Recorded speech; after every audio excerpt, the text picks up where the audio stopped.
Bom dia, boa tarde, boa noite a todos vocês. Aqui quem fala é o Dr. Tiago Carvalho, aqui da MetaMed. E hoje eu vou ministrar uma aula de aparelho digestivo alto com foco na anatomia. Tá bom, pessoal?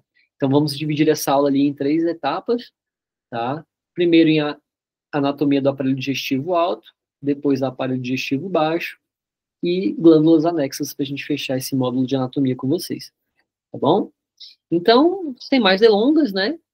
Eu acho importante começar essa aula definindo o que é aparelho digestivo alto e o que é aparelho digestivo baixo. Na anatomia, vamos definir ou distinguir essas regiões por meio do ângulo de Treitz. O ângulo de Treitz é um ângulo localizado ali entre o duodeno e o íleo, né? São porções do intestino, no qual, do duodeno para cima, vamos ter aparelho digestivo alto. Do duodeno para baixo, vamos ter aparelho digestivo baixo, tá certo? Como o foco da aula de hoje é o alto, então vamos começar ali pela sua principal estrutura, que seria a faringe, tá? Então, logo após a boca, certo? Que é um órgão, assim, extremamente importante, é o órgão de entrada do aparelho digestivo, tá? Então, vamos começar ali. Após a boca, a gente vai ter a nossa faringe. O que eu acho interessante da faringe é que ela é uma estrutura compartilhada do sistema digestivo com o sistema respiratório. Tá? Então é super importante vocês terem essa noção, até para entender o funcionamento da glote e da epiglote. Tá certo? A faringe, por sua vez, né, ela é uma cavidade, lembrando que ela é um tubo. Né? E esse tubo ele vai ter algumas porções que são maiores ou mais largas, outras porções mais estreitas. Então, na sua porção mais larga, ela chega ali até 5 centímetros, e nas suas porções mais estreitas vai até mais ou menos 1,5 centímetros, tá bom? Outro ponto importante para vocês se localizarem, né? A faringe, ela se localiza da base do crânio até mais ou menos a cartilagem cricoide aqui, né? Então, da cartilagem cricoide à base do crânio, a gente vai ter essa região aqui, que é a região ali da faringe, tá? A gente pode estar se guiando também ali pelas vértebras, tá certo? Então, por exemplo, vai ter uma margem ali anterior da cricoide, geralmente ela fica aqui mais ou menos em C6. Então, de C4 a C6, mais ou menos, ali a gente vai ter essa região, tá? Outro ponto importantíssimo é entender quais são as 3 divisões da faringe, tá? Então, a gente vai ter ali nasofaringe, orofaringe e laringofaringe, tá? A nasofaringe, como o próprio nome já diz, ela é uma porção ali localizada posteriormente ao nariz, tá? Então, posterior ao nariz e superior ao palato mole, né? Eu vou até mostrar a imagem para vocês aqui, ó. Para ampliar para vocês verem. Então, aqui, ó. A nasofaringe, ó, ela fica acima do palato mole, posterior ao nariz, certo? Então, assim, é uma região, assim, bem compartilhada, como eu falei para vocês aqui do sistema respiratório, tá bom?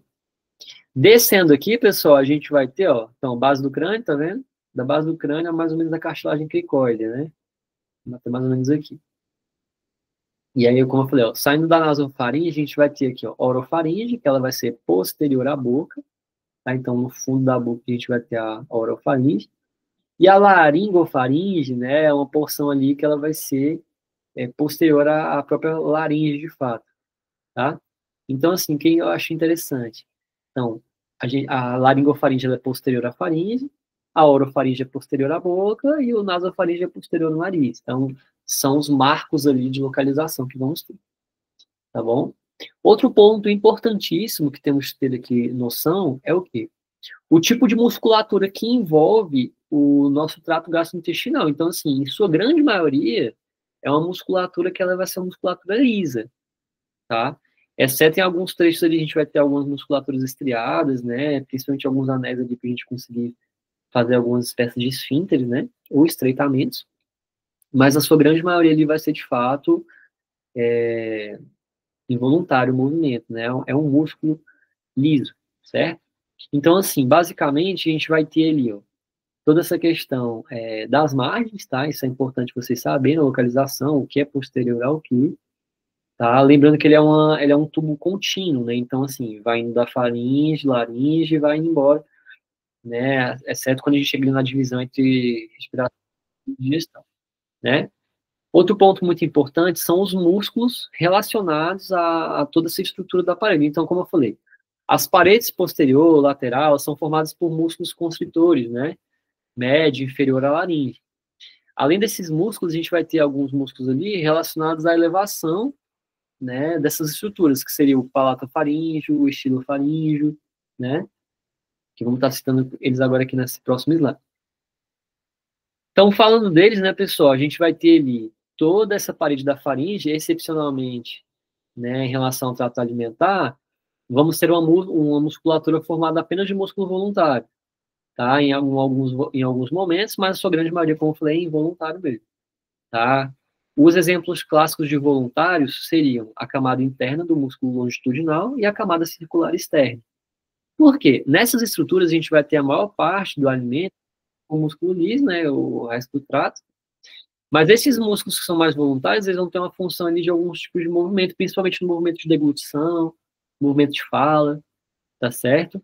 Que são músculos que estriados, a gente consegue ter controle deles, tá bom? Outros deles nem tanto, né? Então, como eu citei aqui, a grande maioria vai ser musculatura lisa mesmo.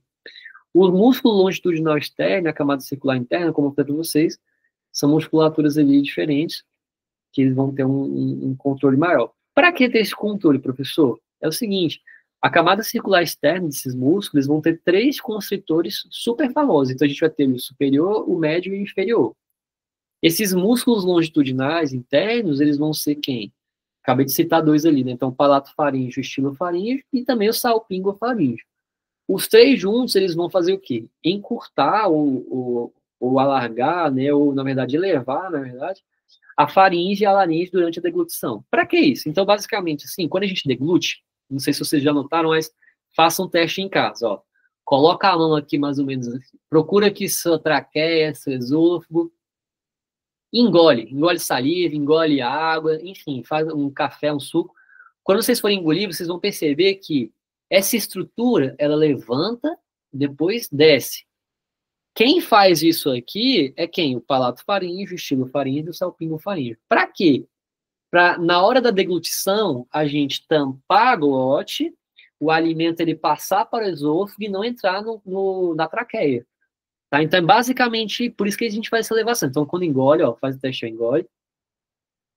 Você vê que a estrutura ela sobe e desce. Quem faz esse movimento, palato faríngeo, estilo faríngeo, salpingo faríngeo. Eles, nesse movimento, eles acabam tampando, né, a glote com a epiglote, e aí o alimento ele consegue ir direto ali para o esôfago, tá certo? E aí, falando na deglutição de forma geral, então a deglutição é um processo que ele vai ser, ele é um processo completo que transfere o bolo alimentar da boca através da faringe e esôfago para o estômago. Então, a função fim aqui da deglutição é fazer com que o alimento chegue ao estômago, tá? Dentro dessas partes, né, o alimento sólido, ele é mastigado na boca, mistura-se com a saliva, então aqui na saliva a gente vai ter, né, as parótidas, né, então a gente vai ter aqui submandibular, sublingual, né, todas elas ali fazendo o movimento de deglutição junto com a língua, então a língua vai amassando, enfim, todo aquele processo que você já conhece. O bolo, ele vai ser comprimido contra o palato e empurrado da boca para a parte oral da faringe. Então, a língua, se vocês forem perceber, na hora que a gente está apto a engolir, a língua ela empurra o alimento contra a faringe, fazendo com que esse bolo, né, alimentar ele desça, tá? Essa é a parte voluntária. Então, o ato de engolir, né, até falei para vocês engolirem saliva agora, engolir água, suco, enfim, a café, o movimento de engolir ele é voluntário. Já o movimento involuntário e rápido é o quê? O palato mole é elevado, então quando a gente deglute, né, o palato mole ele eleva, ele isola a parte do nariz, então o que é interessante, eu até vou voltar aqui para vocês entenderem. Quando tem essa subida, pessoal, tudo sobe. Então a gente sobe aqui tampando a glote com a epiglote, como também esse palato mole aqui, ó, ele vai, ó, vou dar um zoom para vocês entenderem, ele vai elevar também junto, obstruindo essa parte nasal. Para quê? Para o alimento, pessoal, ele só descer para onde tem que descer. A gente sabe que o engasgo seria o quê? Um bug, uma falha nesse sistema todo, né? Mas já a gente fala sobre isso. Engasgar é uma falha nesse sistema. Mas o sistema funcionando seria isso aqui, a parte voluntária. A parte involuntária rápida é o palato subindo, para a gente isolar a parte nasal da faringe, né? tanto oral quanto a laríngea, tá?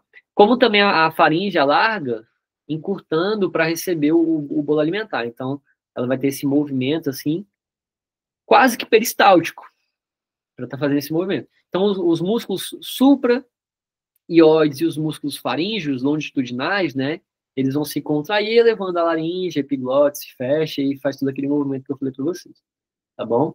E a parte involuntária, propriamente dita, é, quando cai ali no esôfago, estômago, ele já era, vai embora até o final, de uma forma um pouco mais involuntária. Então, a contração sequencial de 3 músculos constritores, né, que vão fazer um movimento que a gente chama de peristaltismo.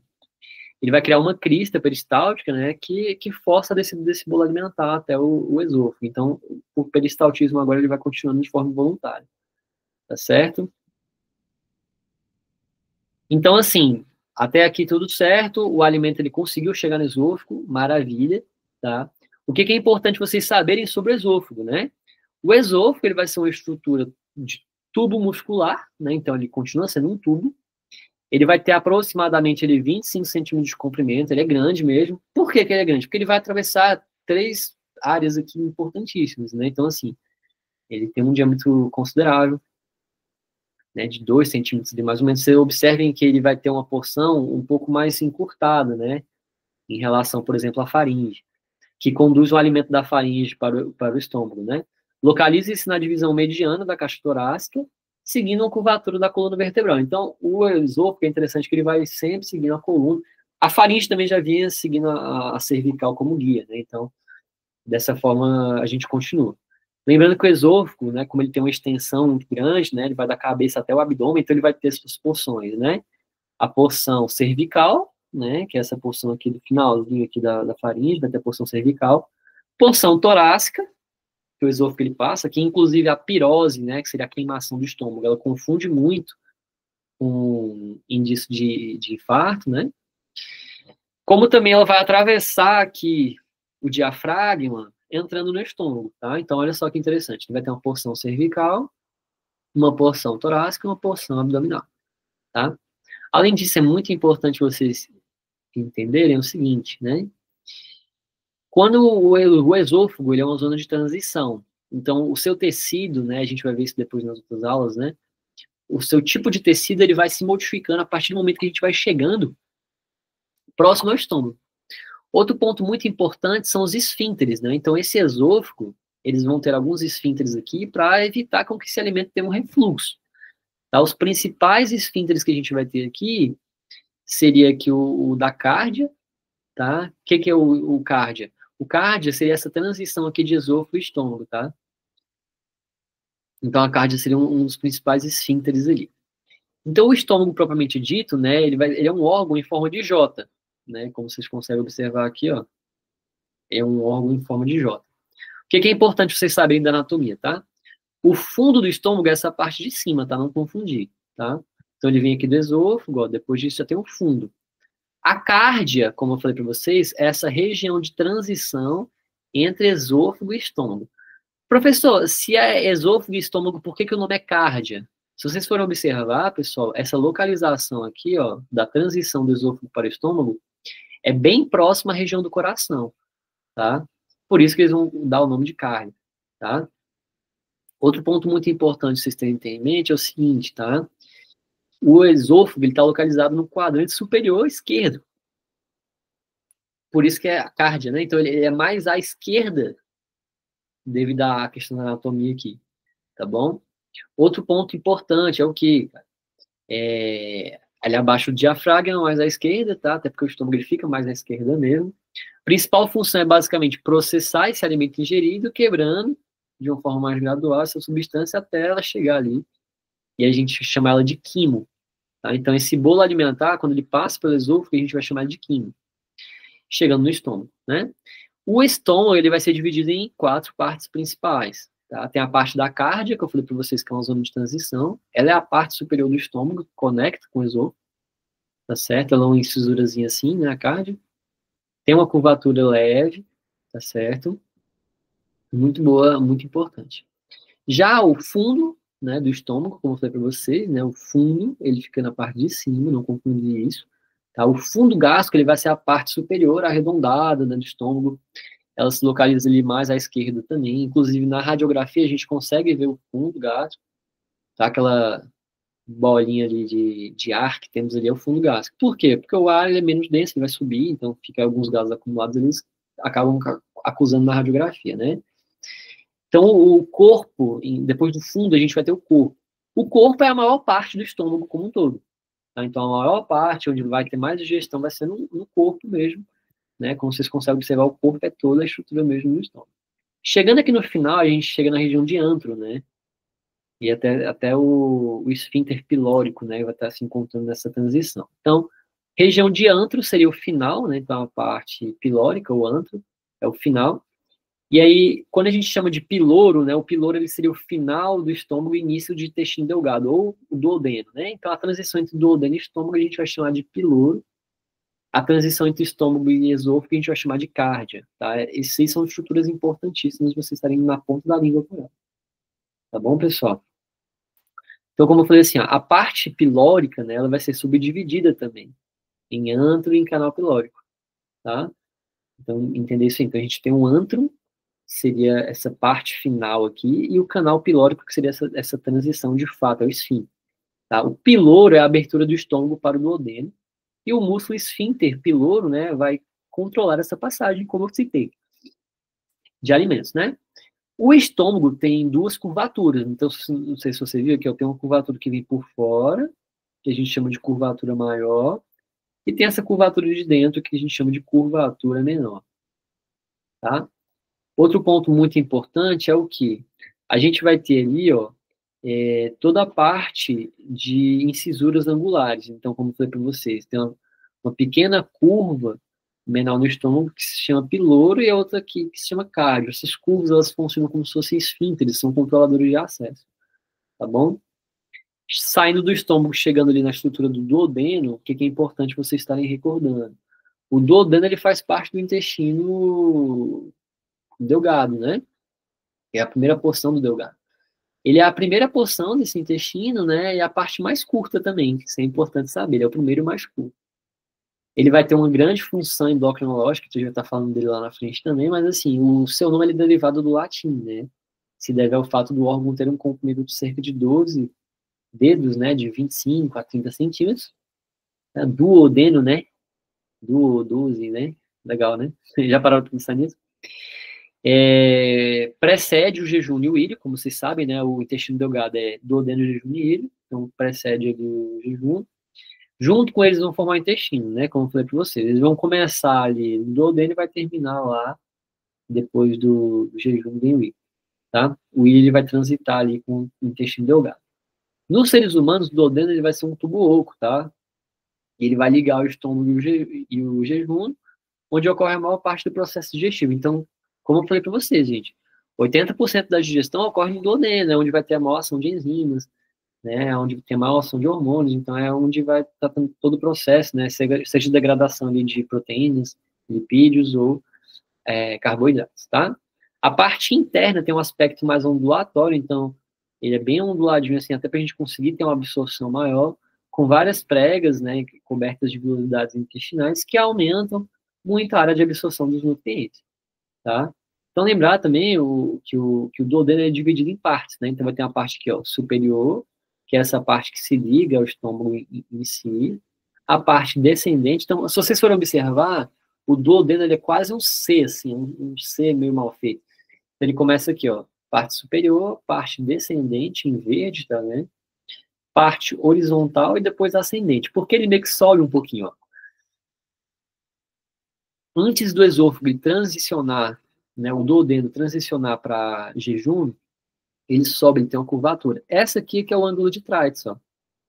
Então a gente vai ter aqui, ó, o duodeno superior, descendente, né, inferior ou horizontal, e aqui ele sobe um pouquinho, ó, que é ascendente, ó. Logo então ele faz o ângulo de Treitz, que seria essa região aqui, tá bom? Então, como eu falei para vocês, né, a parte superior ela termina no ângulo de Treitz, que seria ali no final da parte ascendente do duodeno, tá? Se vocês quiserem deixar dessa forma. Então, assim, são estruturas tranquilas, tá? Saber ali a parte superior, inferior, ascendente e descendente do duodeno, entender sobre fundo, gástrico, canal pilôrico, antro, saber quem é a curvatura maior, a menor, cardio, piloro, tá certo? Dentro do esôfago, né, entender ali, poxa, existe esôfago cervical, torácico e abdominal, como também entender como funciona a deglutição e os seus músculos ali, que vão estar atuando, né, nessa área, né, lembrar que os músculos longitudinais internos, né, é o palato faríngeo, o estilo faríngeo e o salpingo faríngeo, também se cai demais, eles vão encurtar, alargar ali, ajudar em toda a parte da deglutição, fechando a glote com a epiglote, tá bom, pessoal? E também, por fim, entender ali que existem três estruturas, né, que vão dividir a nossa faringe. Então, a gente vai ter nasofaringe, orofaringe e laringofaringe, né, uma posterior ao nariz, outra à boca e outra à laringe. Tá bom, pessoal? Espero poder ter ajudado vocês nessa aula, tá bom? Aguardo vocês na próxima e até logo!